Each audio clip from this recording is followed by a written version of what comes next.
We're almost a month in a pretty lackluster Season 5 with the paranormal BS, questionable, inconsistent balance changes, and persisting issues here and there. But apart from this actually good music video, like damn, it's actually good, here is one experimental game mode that is keeping Arena Breakout Infinite from becoming a sinking ship, keeping it afloat with relevancy. No Man's Land is undoubtedly a successful game mode added to the game, being praised by casual and PvE enjoyers, and even applauded by some of the PvP mains of the game. This PvE game mode gave players a breather from the saturation of frustration that PvP dominant gameplay tends to give you.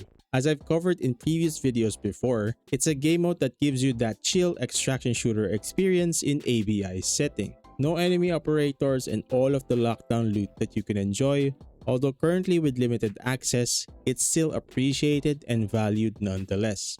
Despite its positives, we do get to see the downsides of the game mode, as free loot is not always going to keep the players engaged and invested. Once No Man's Land has lost its novelty, it will be treated like a mandatory 20 to 30 minute loot run just for some free cash.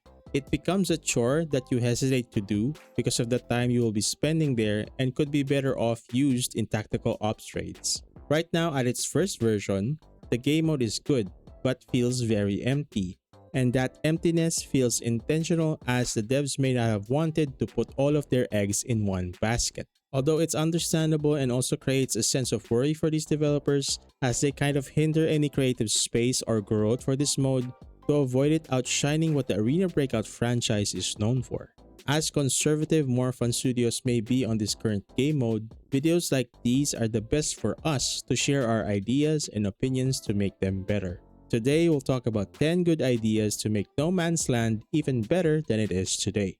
But before we do hop in, I do want to thank GearUp yet again for helping me make my game smoother and more responsive in terms of latency and improve my overall gaming experience with Arena Breakout Infinite. And if you didn't know, as of the 22nd of April, GearUp has recently partnered with Discord. So during this time, if you click on my GearUp link and log in with your Discord account, you get a free, yes, free 30-day Discord Nitro membership. My link is provided in the description down below and also on the pinned comment, so be sure to not miss this opportunity.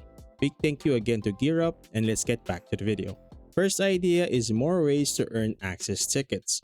This is by far the most important idea, since majority of the players genuinely enjoy this game mode. Gatekeeping it behind access tickets was an intentional but also provoking idea. As of this recording, there is no way to gain these tickets and have only been provided at the start of the season and on certain updates like this past week's Steam launch anniversary. It would be a good idea if NML tickets would be integrated with specific seasonal missions where players can earn an extra 2 to 3 tickets if they want to keep it limited. Or a different approach would be to have direct options to gain them through purchases with the Battle Pass or Elite membership. Having more sources of gaining these tickets will make players who currently love it invest in it more, and for those who are skeptical about it, to give it a harmless try.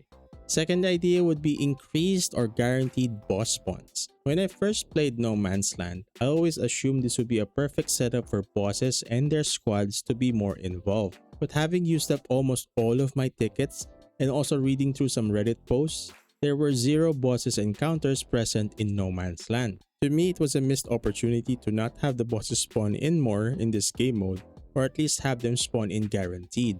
They did the same logic with boss rally mode, so it should not have been a difficult thing to do to add them in the PvE mode as well.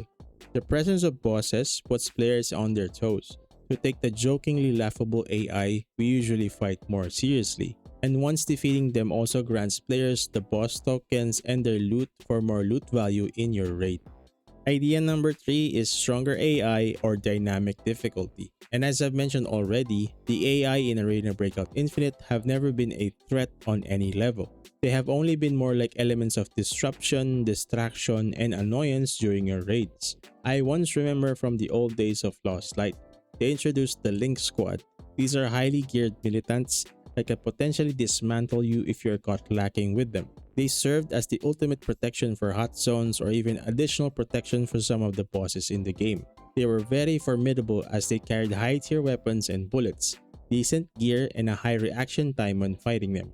If we can make the AI militants in ABI more amped up in terms of their reaction time against players, and with better weapons and better gear, they would be taken more seriously and also fleshes them out more as a threat in your raids. I did also write down here for them to add dynamic difficulty, whereas AI will be more dangerous the more players are on your team. It's just a little thing that I learned from Monster Hunter. Idea number 4 is active and intense AI faction in fighting. Enemy AI should not only be strong as it's too basic of an idea, they should be fleshed out more by being active in the raids, by having distinct interactions or reactions to the occurrences in the raid. Since we have a lot of factions, we can easily incorporate consistent pre-spawning enemy AI groups that can clash with either you the player or other enemy AI factions as well. We tend to see so much conflict and action during ABI trailers, but during our gameplay it's mostly quiet with 70% of the raid. Having the factions fight each other, have them call for backup, have them call you out when they spot you, and make decisions on who to target first. Once we build that friction with every existing entity in your PvE raids, it won't feel as empty as the AI will provide life in the raid with their activities, interactions, and existence. Idea number 5 is PvE exclusive missions that has their own progression. Just like seasonal missions, there should be a separate storyline of missions with PVE mode having its own batch of fairly difficult yet doable missions. Missions can be very interactive here, like looting a signal jammer from one of the militants and have it placed into Pino Station or something similar. The creativity here can really be flexible and become more engaging than what we currently have. And in connection to idea number 5 is idea number 6, as PvE exclusive missions should also have PvE exclusive rewards. Rewards that you can only earn by playing the game mode, reaching certain objectives, and completing all of the missions and more. Such rewards should be exclusive avatars, patches, sprays, weapon skins, and even a free PvE exclusive operator skin when all of the missions have been accomplished. Idea number 7 would be selectable preset loadouts.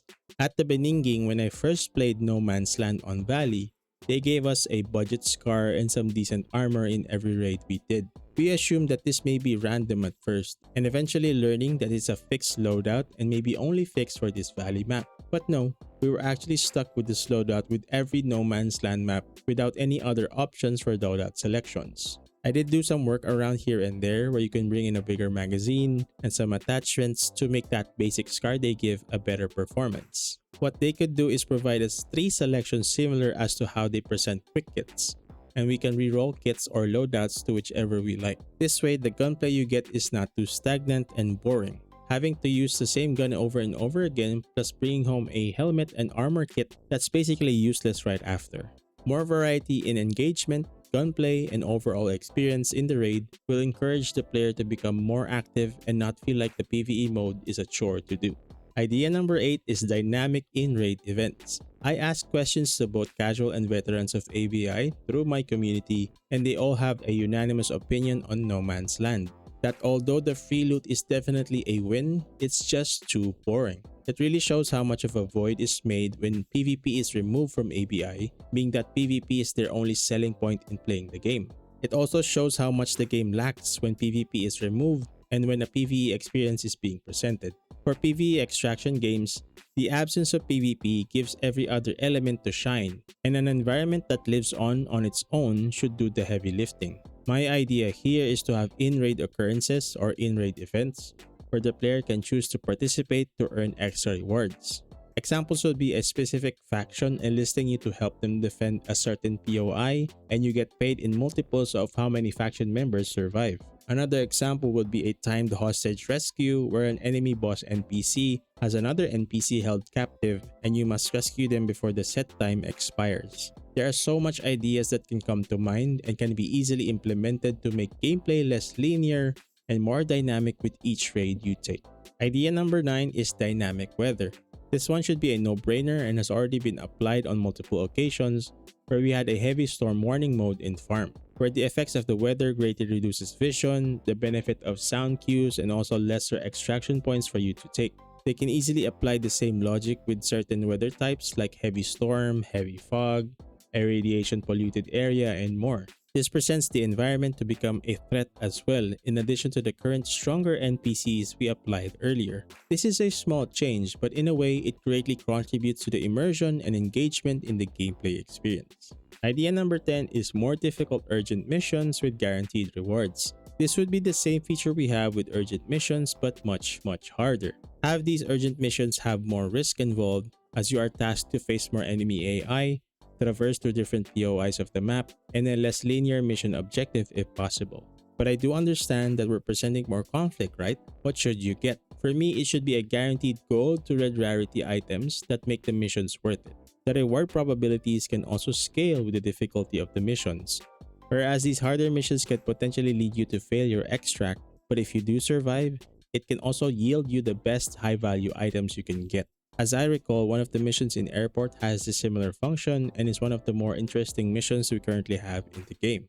Something similar with that kind of a mission, amped up to 10 in terms of difficulty and some guaranteed rewards, is a PvE player's wet dream.